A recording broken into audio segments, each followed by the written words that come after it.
everybody. It's Ann Kaplan from Mommy, your mama resource from conception to college. Wherever you are on your momming journey, we are here for you. And the topic in the group this week, the theme that I want to talk about in the group this week is parenting kids who have attention challenges. And I have avoided talking about this topic for as long as I possibly could because I feel really insecure about it.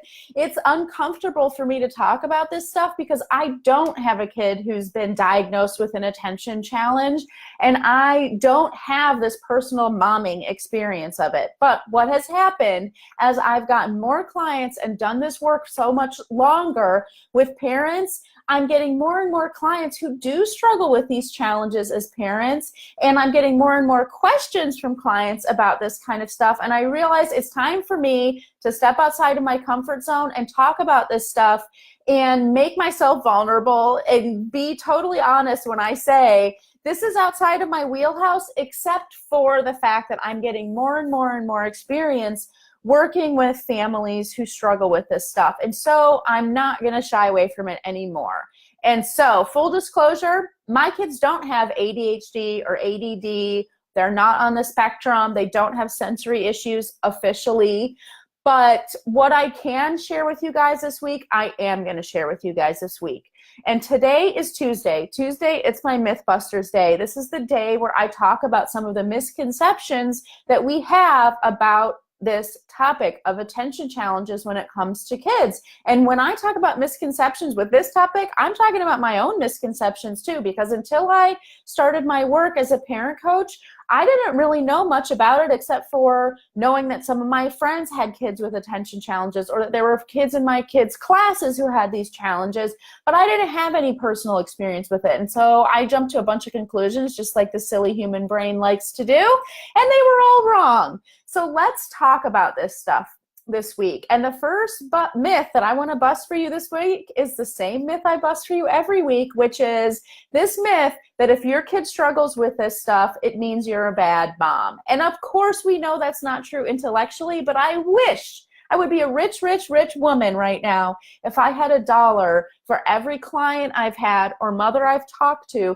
who has blamed herself for the fact that her child is struggling with attention issues or doesn't fit into the conventional school rubric or whatever, whether they're diagnosed or undiagnosed, whether they're just rambunctious and struggling or they're actually on an IEP and taking medications and stuff like that. Moms are so good at blaming themselves for this stuff, whether it's, oh, my birth didn't go the way it should have, and that's what caused my son to have these challenges or my daughter to have these challenges, or whether it's I should have parented him or her differently when she was a child. Whatever it is, we're so good at blaming ourselves. Guys, every child under the sun, every human under the sun was born into this world with their own unique grab bag of strengths and weaknesses, challenges and triumphs, and your child is no different. And it's folly for us to take credit for both of those things, the good and the bad. So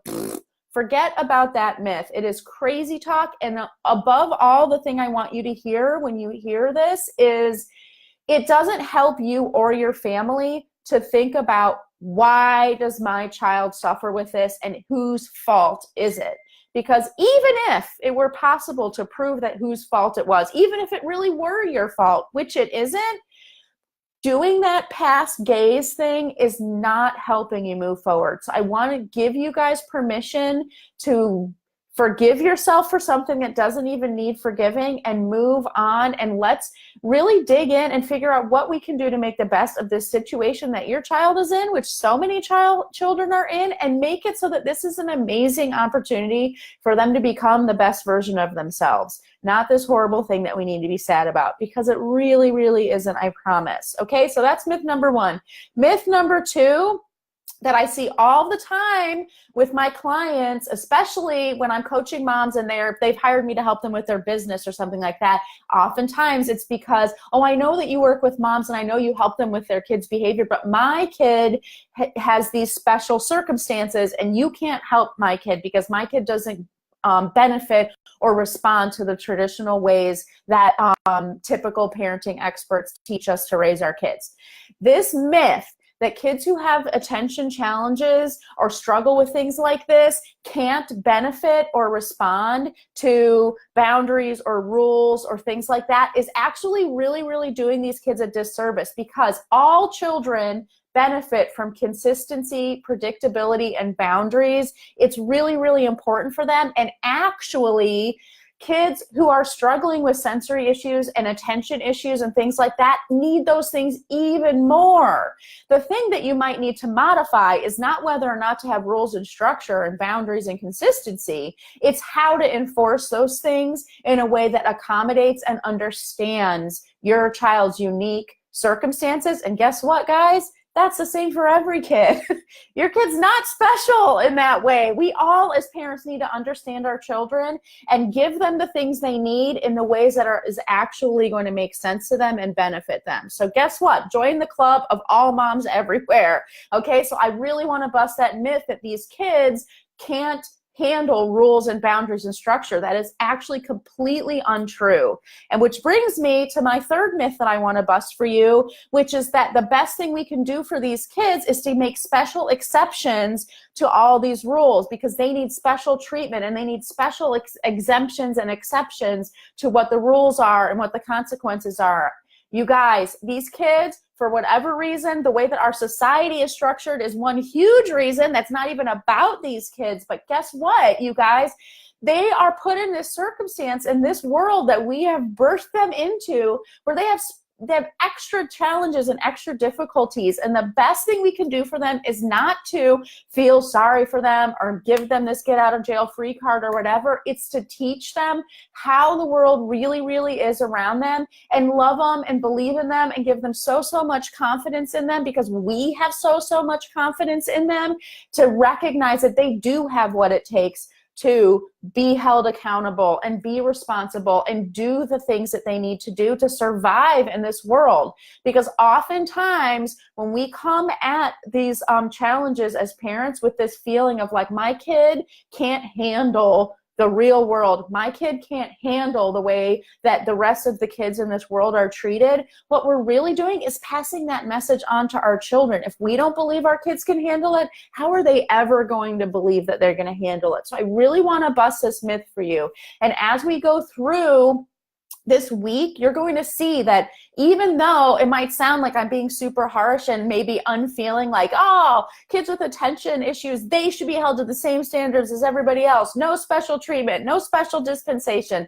That's not what I'm saying. But what I'm saying is, let's believe in these kids and let's make the modifications where it makes sense, and not just throw out the whole baby with the bathwater when it comes to discipline and parenting and structure and boundaries, because that is actually something that's going to benefit all children in such profound ways. So that's where I'm going to be going with this week. I hope that what I'm saying is helpful for you. And I also want to draw your attention to the fact that on November 1st, I am doing an entire morning of free coaching sessions. There are very limited spots for these sessions, but if you want to have some time with me one-on-one to talk about whatever your family's unique circumstances are, I really encourage you to reach out to me. I'm doing it the old-fashioned way with booking this free session extravaganza, which is just PM me and we'll find a slot that works for you, because I'm not going to be using a complicated bookings application for this. I want this to be fly by the seat of our pants, because I want to serve as many of you guys as I can. So take advantage of that opportunity. November 1st, it is a free session extravaganza. That is all I'm doing. I've blocked off my calendar for November 1st just to be giving you guys free sessions. So don't miss out. It's an incredible opportunity. Whether your kid is struggling with attention stuff and you want to talk about that, or anything else under the sun, really, really, really jump on this chance. I've never done an event like this before, and I might not ever do one again. We'll see how it goes. So this is a little bit of an experiment.